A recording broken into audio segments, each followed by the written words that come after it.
Bonjour à tous, bienvenue dans cette nouvelle vidéo pour les internes de psychiatrie de première année et consacrée aujourd'hui à la question des facteurs de risque suicidaire et au modèle stress-vulnérabilité. Je n'ai pas de lien d'intérêt à ce jour qui pourrait influencer mon propos aujourd'hui. Alors on va parler des facteurs de risque et on va commencer par les citer. Je vous présente ici un graphique qui est extrait d'un article, je vous invite à lire, publié dans le New England Journal of Medicine en 2020 par Fazel et Runson, et qui est un article très très général de revue sur la question du suicide. Alors il y a de très nombreux facteurs de risque suicidaires et sont représentés ici les plus importants, ceux qui ont un impact important, ou une association, disons, importante avec le risque suicidaire, et qui ont été régulièrement mises en évidence. Alors si on les prend dans l'ordre de haut en bas, vous voyez que d'abord il y a des facteurs génétiques et probablement épigénétiques. On reparlera de ces facteurs un peu plus tard lorsqu'on parlera de la question des facteurs de vulnérabilité, et donc qui semblent influencer le risque suicidaire tout au long de la vie. Un deuxième point important, c'est une histoire familiale de conduite suicidaire, notamment de suicide dans la famille proche, biologique, qui va influencer le risque suicidaire, là aussi tout au long de la vie, avec une influence plus marquée pour les âges précoces de la vie plutôt que chez les sujets âgés. Troisième grand type de facteur de risque, les adversités précoces, par exemple les maltraitances dans l'enfance ou les abus sexuels dans l'enfance, qui vont avoir un impact notamment dès l'adolescence et chez l'adulte jeune. Autre facteur de risque, la maladie mentale, la maladie psychiatrique, qui est très fortement associée au risque de suicide et de tentative de suicide, comme nous le verrons dans un instant. Et parmi ces maladies mentales, le numéro un, c'est la dépression. Pourquoi la dépression? Parce que c'est à la fois grave et fréquent. La maladie mentale a une influence, là aussi, sur le risque suicidaire à tous les âges de la vie. Un autre type particulier de troubles mentaux, ce sont les troubles de la personnalité, notamment les troubles marqués par l'impulsivité, l'agressivité, et qui, eux, auront plutôt une influence précocement sur le risque suicidaire à l'adolescence ou chez l'adulte plus jeune.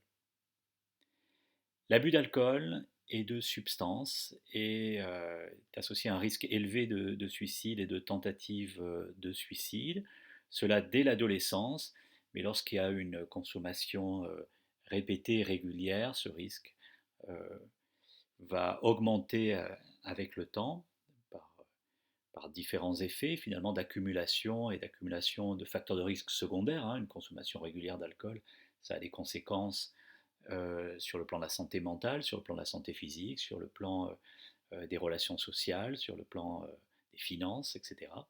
Et donc c'est un effet cumulatif avec le temps, ce qui explique que c'est un facteur de risque dès l'adolescence, mais qui augmente avec le temps et qui persiste jusque chez l'adulte âgé.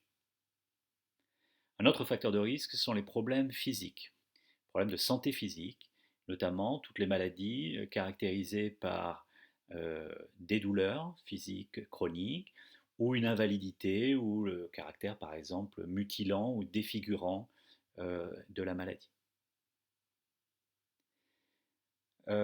D'autres facteurs de risque qui sont ici identifiés en vert, étant des facteurs supposément plus environnementaux, c'est le manque de soutien social, donc l'isolement social est un facteur de risque suicidaire à tous les âges de la vie. Les facteurs économiques peuvent être un facteur de risque suicidaire, donc notamment euh, lorsque c'est en lien avec le chômage. On parle beaucoup des facteurs de risque au travail, puis on a bien raison, mais il faut bien rappeler que le facteur de risque le plus important, c'est avant tout le chômage, avec ses conséquences non seulement économiques, mais aussi ses conséquences sociales en termes d'estime de soi-même, etc.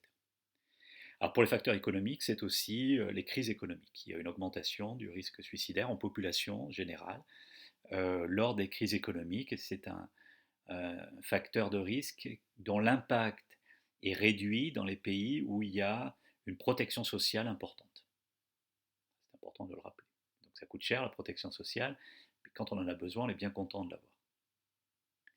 Alors les événements de vie précoces, bien sûr, on y pense tout au long de la vie, on va reparler largement, sont des facteurs de déclenchement possible de crise suicidaire et de passage à l'acte. Alors l'effet des médias, qu'est-ce que ça veut dire? Bien, il a été montré que les médias ont un rôle à jouer dans la manière dont ils rapportent les cas de suicide. Donc c'est important que les médias puissent rapporter des informations. Évidemment, la liberté de la presse est essentielle. Mais on a montré que la manière de rapporter ces suicides pouvait influencer un effet de contagion suicidaire, notamment lorsqu'on parle de suicide de célébrité.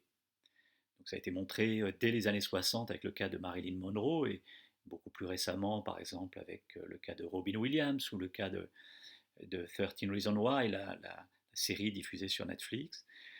Ça a été montré en Asie avec par exemple en Corée avec le suicide de stars de la K-pop. Donc il peut y avoir un effet des médias, un effet de contagion, et il y a, on en parlera plus tard, des programmes pour travailler avec les journalistes pour avoir une information libre mais éthique. Et puis l'accès aux moyens létaux, là aussi on en parlera beaucoup parce que c'est un axe essentiel de la prévention du suicide, n'est pas un facteur de risque suicidaire en soi, dans la mesure où il n'augmente pas le risque d'être en crise suicidaire, mais une personne qui est suicidaire et qui a un accès à un moyen létal est plus à risque de passer à l'acte et éventuellement, si ce moyen est très létal, de mourir de son acte.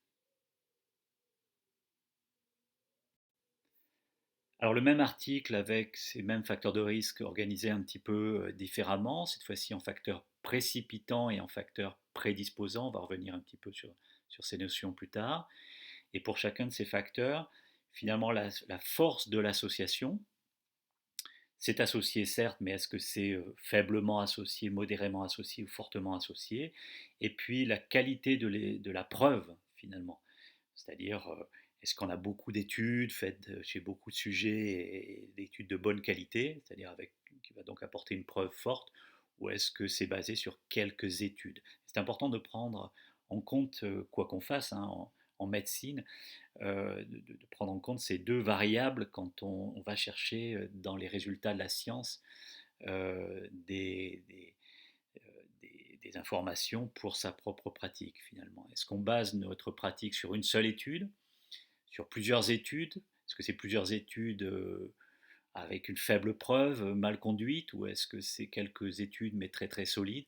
Voilà, tout ça est à prendre en compte dans la décision médicale finalement. Alors là, c'est ce qui est fait pour le risque suicidaire. Donc si on les reprend rapidement, dans les facteurs précipitants, l'alcool et l'utilisation de drogue, une association très très forte avec une forte preuve. L'accès aux moyens létaux, là aussi une association plutôt bonne, hein, dite modérée ici avec une forte preuve. Les événements de vie, modérément associés avec une forte preuve. Et puis le fait de porter un diagnostic récent de maladie terminale ou chronique, maladie physique terminale ou chronique, avec une association modérée, une preuve modérée. Pour l'effet des médias, vous voyez que l'association existe, hein, elle est significative, statistiquement parlant, mais elle reste quand même assez faible, et la preuve de l'évidence est quand même modérée, donc plutôt bonne. Pour ce qui est des facteurs prédisposants, les maladies neuropsychiatriques, c'est une association très très forte avec une forte preuve. Une histoire familiale de conduite suicidaire, association très forte avec une forte preuve. Une histoire passée de tentative de suicide, association modérée avec une forte preuve. Des événements de vie dans l'enfance difficiles, association modérée avec une preuve modérée. Et puis vous voyez que le plus faible finalement, c'est les difficultés socio-économiques. Il y a quand même une association, hein, mais elle n'est pas très très forte, elle est dite faible. Et le niveau de preuve est considéré par ces auteurs finalement assez faible.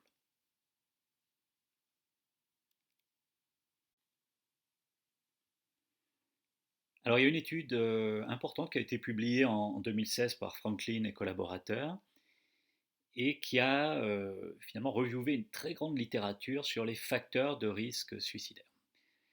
Et leur conclusion est la suivante, c'est qu'au cours des 50 dernières années, c'était vraiment une revue très très importante, très large, avec une grande profondeur temporelle, eh bien, on a eu une publication d'un grand nombre croissant d'études étudiant les facteurs de risque suicidaire. On en a parlé au cours d'un précédent cours.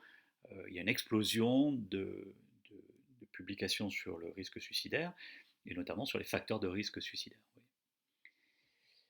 Seulement, globalement, on a fini par retrouver toujours un peu les mêmes, c'est-à-dire les facteurs démographiques, la dépression et les pathologies associées, les agressions, les pathologies, l'impulsivité, les abus de substances, les facteurs sociaux, les histoires personnelles de tentatives de suicide et d'autres. Mais c'est toujours un peu les mêmes facteurs de risque qu'on a retrouvés et confirmés, c'est plutôt une bonne nouvelle. Mais finalement, ces facteurs de risque n'ont pas profondément amélioré la force de l'association avec les idées suicidaires, les tentatives de suicide ou le suicide. Alors, je suis désolé, le graphique est un petit peu petit, mais chaque paquet de barres représente une période, vous voyez, plus ancienne ou plus récente, au cours des 50 années. Et puis vous avez en gris clair l'association avec les idées suicidaires, en gris foncé avec les tentatives de suicide et en noir avec le suicide. Et ce que globalement on montre, vous voyez notamment sur les 3 derniers paquets, c'est que l'association avec chacun de ces phénotypes n'est pas très très élevée. Ça donne des odds ratios entre 1 et 2, donc c'est significatif, mais c'est pas énorme. Et puis vous voyez que ces odds ratios n'ont pas augmenté avec le temps globalement. Donc on a identifié des facteurs de risque, mais qui sont statistiquement associés avec chacun de ces 3 phénotypes suicidaires, il n'y a pas de doute, mais la force de l'association n'est pas très importante, et puis on n'a pas trouvé de facteurs meilleurs avec le temps. Et quatrième résultat, finalement, ces facteurs de risque ont une faible capacité de prédiction. Donc, non seulement ils ne sont pas très fortement associés au risque suicidaire, euh, mais en plus ils ne sont pas tellement bons pour prédire l'occurrence des tentatives de suicide ou des suicides. Ils sont un peu meilleurs que le hasard, si vous voulez.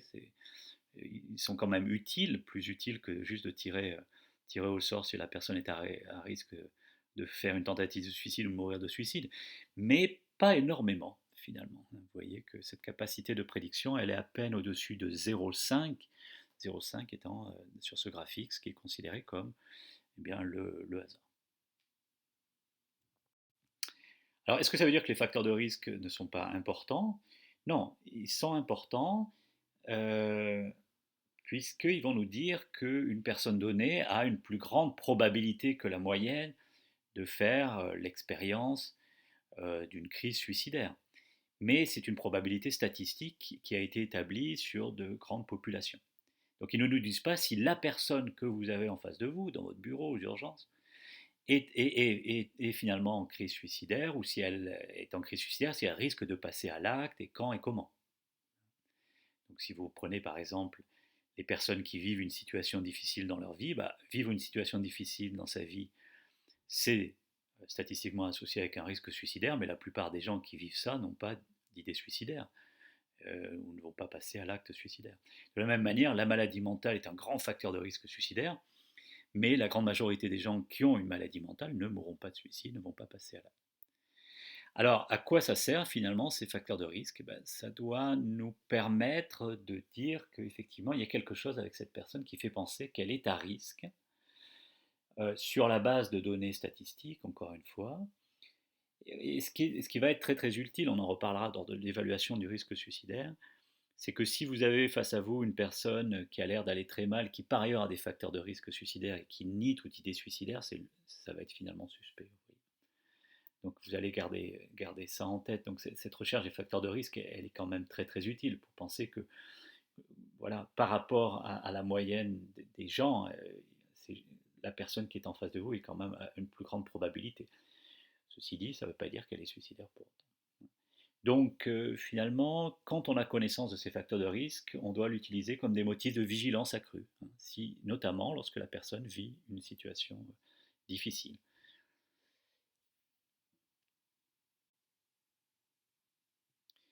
Donc il y a beaucoup de facteurs de risque et puis c'est difficile de calculer un risque suicidaire avec tous ces facteurs de risque, qui n'ont pas évidemment chacun le même poids. Donc ce qui amène ou ce qui a amené à développer des modèles. Alors les modèles, évidemment, c'est forcément très théorique, très général et très simplificateur, mais ça aide à organiser sa pensée. Et le modèle de risque suicidaire le plus utilisé, c'est le modèle stress-vulnérabilité, qu'on appelle aussi modèle stress-diathèse. C'est un modèle très médical dans sa conception. On pourrait l'utiliser dans d'autres pathologies somatiques. C'est un modèle aussi probabiliste et pas du tout déterministe. C'est-à-dire, il dit, voilà, ça, si on a ces facteurs de risque, ça augmente le risque en termes de probabilité, mais ça ne dit pas que la personne va ou pas passer à l'acte suicidaire. Alors c'est un modèle assez simple dans sa construction, un peu plus compliqué évidemment dans les détails. Il dit que d'un côté, finalement, il y a des facteurs de stress, et de l'autre côté, il y a des facteurs de vulnérabilité. Et le risque suicidaire est né de la rencontre, finalement, et de l'interaction complexe entre ces facteurs de stress et ces facteurs de vulnérabilité. Alors, les facteurs de stress les plus communs sont de trois ordres. Les événements de vie stressants récents, par exemple des problèmes interpersonnels et autres, on va en reparler. Des états aigus d'une pathologie mentale, numéro un, la dépression, les états émotionnels aigus aussi, les états de stress, une phase aiguë d'une schizophrénie ou d'un trouble psychotique. Et puis, troisièmement, la prise aiguë d'alcool ou de substances qui peut aggraver un état de mal-être et faciliter le passage à l'acte. Et puis, du côté des facteurs de vulnérabilité, on a des facteurs qui sont plutôt développementaux, par exemple des maltraitances dans l'enfance qui ont pu perturber le développement normal, psychique et affectif et émotionnel du sujet. On a montré, je ne vais pas en reparler, mais il y a une association statistique entre un risque suicidaire et des événements obstétricaux, donc au moment de l'accouchement. Et puis les pertes parentales précoces, les personnes qui ont perdu un ou deux parents précocement dans leur vie. Deuxième type de facteur de vulnérabilité, une histoire familiale de conduite suicidaire et une histoire personnelle de tentative de suicide. Troisième facteur de vulnérabilité, tous les traits de personnalité impulsifs, agressifs, les tendances au pessimisme, au désespoir, et puis aussi les troubles de personnalité qui sont caractérisés par ces traits.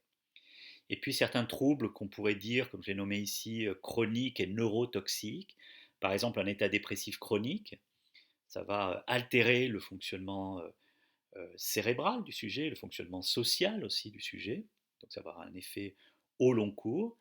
Les abus d'alcool et de substances chroniques, le vieillissement pathologique et puis les troubles neurodégénératifs, voilà, qui vont fragiliser le sujet au long cours.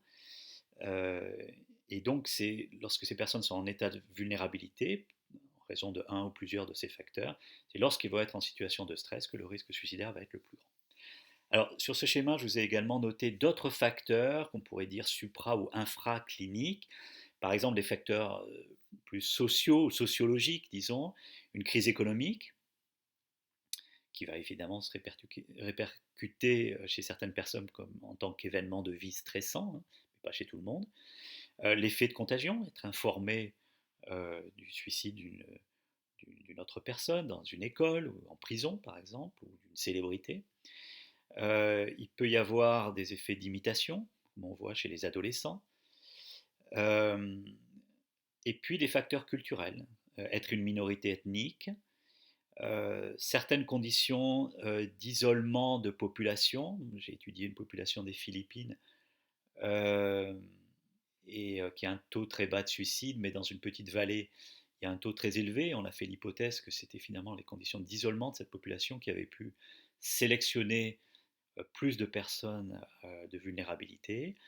Les minorités sexuelles, être une minorité sexuelle finalement dans son lien avec le reste de la société, évidemment, qui va se traduire comme un événement de vie stressant, mais en lien finalement dans le, relation, disons, avec le reste de la société.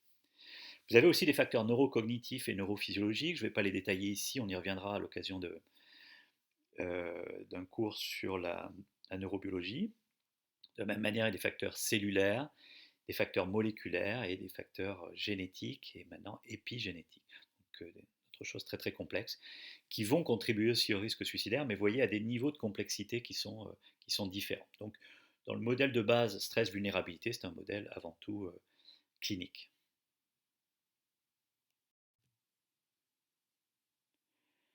Alors on va parler brièvement de deux grands types de facteurs de stress, et on verra les facteurs de vulnérabilité dans un autre cours. Premier, ce sont les événements de vie difficiles récents, on dit proximaux, pour les distinguer des événements distaux que sont par exemple les maltraitances dans l'enfance. Et là, je vous donne les résultats d'une grande étude publiée par Foster en 2011, qui est une revue des études post-mortem, et qui montrait que presque toutes les personnes adultes qui s'étaient suicidées, mais pas totalement tous, c'est jamais 100%, mais presque tous quand même, avaient vécu un événement de vie négatif dans l'année qui précédait le suicide. En général, c'était d'ailleurs plus de 2, et c'est souvent, ça se concentrait, ça augmentait dans les dernières semaines avant le geste. Donc c'est ce qu'on voit assez souvent avec les événements de vie. Donc il y a eu un gros événement, une grosse claque à une personne, c'était vraiment difficile. Et puis il y a une accumulation d'événements éventuellement moins, qui ont l'air moins sévères, mais qui surviennent chez quelqu'un qui est particulièrement fragilisé. Et parfois même le dernier événement difficile qui semble être le facteur précipitant, en fait, c'est la goutte d'eau qui fait déborder le vase. Vous voyez, c'est un événement très mineur hein, qui n'aurait pas eu d'impact habituellement sur le sujet, mais qui vient à la suite de toute une série d'événements qui se sont accumulés. Alors il y a quelques arguments en faveur d'un effet dose-réponse, c'est-à-dire plus il y a d'événements, plus les gens sont à risque, mais ce n'est pas très très fort. Il y aurait peut-être aussi plus d'événements dans le cas de suicide de jeunes, de personnes avec des troubles de personnalité, de personnes avec des abus d'alcool, de substances, et peut-être chez les hommes. Point d'interrogation, c'est pas si clair. Alors les événements les plus fréquemment retrouvés, le numéro un, ce sont les conflits interpersonnels. Très largement, le suicide, c'est un problème de relation aux autres, ou de perception de relation aux autres, et souvent il y a des conflits. Alors ça peut être dans le cas de rupture sentimentale aussi, les problèmes avec la justice, des problèmes professionnels, donc des problèmes au boulot, le chômage, hein, comme j'ai déjà dit, le chômage c'est un facteur majeur, hein, plus que les problèmes au travail d'ailleurs.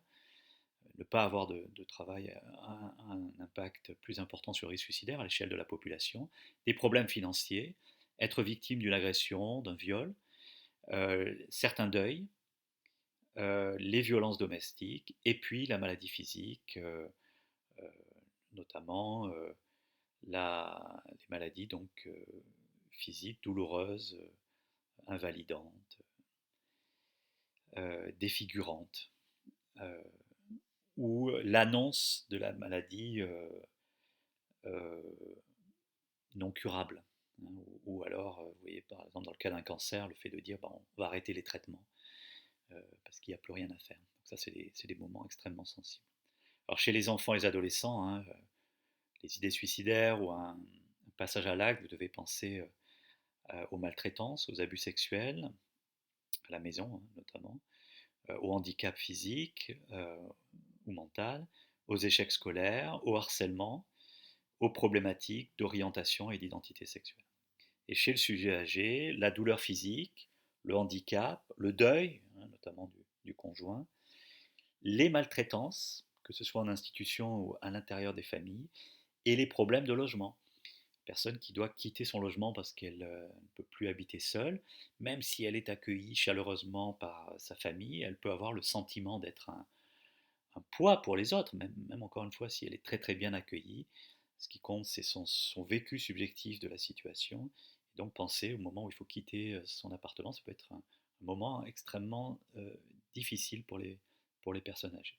Alors évidemment, je viens un peu d'en parler, mais ces événements de vie, ce qui compte avant l'événement de vie finalement, c'est la manière dont la personne vit cet événement. Prenons le cas d'un divorce. Un divorce, ça peut être un événement extrêmement douloureux pour une personne, hein, ça peut être un sentiment d'échec. Certaines personnes voilà, vraiment attendent beaucoup de la création d'une famille, ont beaucoup d'attentes par rapport à cela. Donc un divorce, ça peut être vécu comme un échec très très important. C'est aussi des situations parfois extrêmement difficiles par rapport à la garde des enfants. Ça peut mettre certaines personnes en grande difficulté financière, des gens qui finissent par dormir dans leur voiture pendant quelque temps. Et puis à l'inverse, vous avez des divorces qui sont des libérations euh, après voilà, de longues années difficiles. Et donc enfin pouvoir avoir le sentiment de revivre et de pouvoir repartir dans la vie. Donc tout ça, c'est les divorces. Et pourtant, les vécus vont être extrêmement différents d'une personne à l'autre selon les situations. Donc ce qui va importer quand vous allez rechercher les événements de vie, puis il faudra les noter, ces événements de vie, mais c'est derrière, ça va être de demander mais comment vous vivez cette situation. Ça c'est essentiel. Malheureusement, des fois, on ne voit pas ça chez les internes, c'est-à-dire ils vont rester juste sur l'événement de vie en, en partant sur l'idée que c'était forcément un événement de vie négatif. Mais même si c'est un événement de vie négatif, c'est important de savoir quel est vraiment le vécu. Est-ce que c'est un vécu de peur, de colère, d'anxiété, de honte, de dégoût, enfin, donc préciser l'émotion vécue à l'occasion de cet événement de vie. Alors, deuxième grand type de facteur de stress, c'est la maladie mentale dans ces périodes aiguës de crise. Globalement, retenez que à peu près 10% ou moins des personnes qui vivent avec une maladie mentale sévère mourront de suicide. Donc les maladies mentales sévères, c'est le trouble dépressif récurrent, c'est le trouble bipolaire, c'est la schizophrénie, c'est l'anorexie mentale, c'est le trouble obsessionnel compulsif. Alors 10%, c'est plutôt un chiffre haut, hein. Dans certaines études, on est plutôt en dessous, donc 5 à 10%. Donc c'est une minorité des gens qui souffrent d'une maladie mentale, mais c'est une grosse minorité, donc ça fait beaucoup de monde. Je vous rappelle, hein, prévalence population générale, c'est 0,012%. Donc, quand on souffre d'une maladie mentale, on passe à 10%. C'est un énorme saut. Alors parmi les maladies mentales, l'addiction est un facteur majeur de risque suicidaire, hein, surtout s'il se rajoute un autre trouble.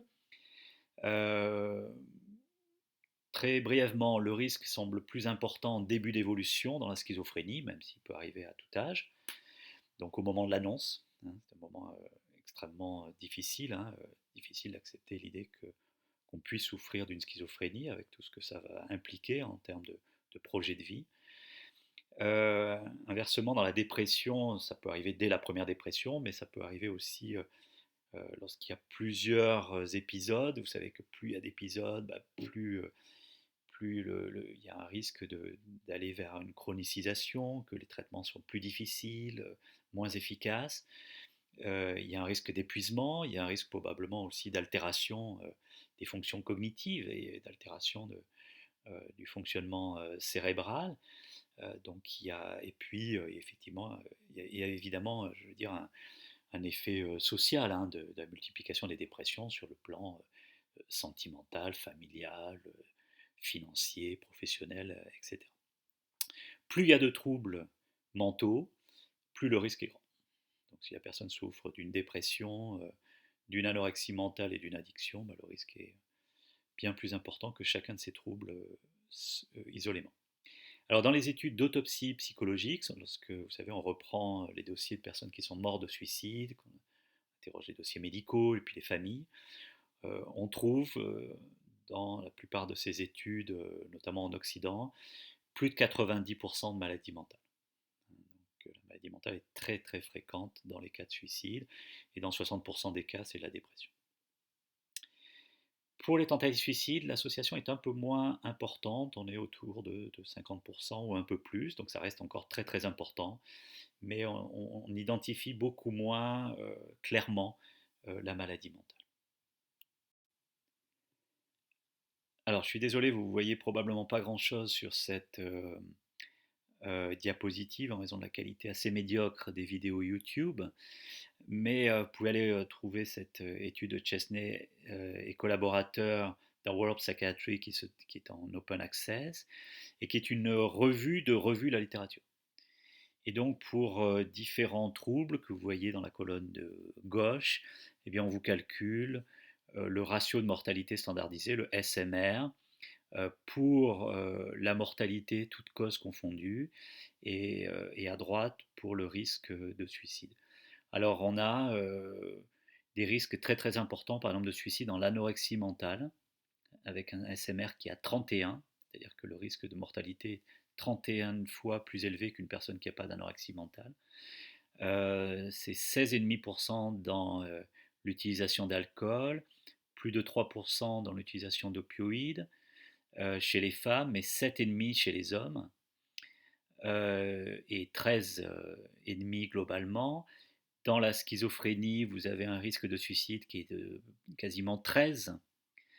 Vous avez la boulimie est aussi associée à un risque augmenté de suicide chez les femmes, même si c'est moins important que l'anorexie mentale, autour de 7,5. La dépression, on est quasiment à 20. Le trouble de personnalité borderline à 45. La personnalité, pardon, le trouble bipolaire à 17. Euh, les troubles l'anxiété, c'est un peu moins, autour de 3,3, et l'état de stress post-traumatique n'était pas significatif, étonnamment, dans cette étude, mais bon, globalement, il y a quand même un risque qui est augmenté lorsqu'il y a un état de stress post-traumatique, notamment associé à une dépression. Et dans ce deuxième tableau de la même étude, vous avez cette fois-ci non pas les résultats de revue de la littérature, mais quand il n'y en avait pas pour une pathologie donnée, ils ont regardé des études individuelles, et vous avez une mortalité qui est augmentée. Alors, bon, là, il donnait essentiellement la mortalité, mais c'est vrai aussi pour le suicide. Il faut, dans différentes pathologies, notamment garder en tête que les démences en début d'évolution sont associées à un risque suicidaire. Pendant longtemps, on a pensé que ce n'était pas le cas. Aujourd'hui, on sait que c'est le cas, donc il faut être très vigilant après l'annonce notamment d'une démence.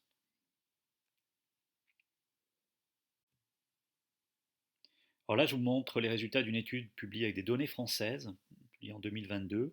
C'est un suivi de 3 ans de jeunes de 12 à 24 ans qui ont été hospitalisés en psychiatrie.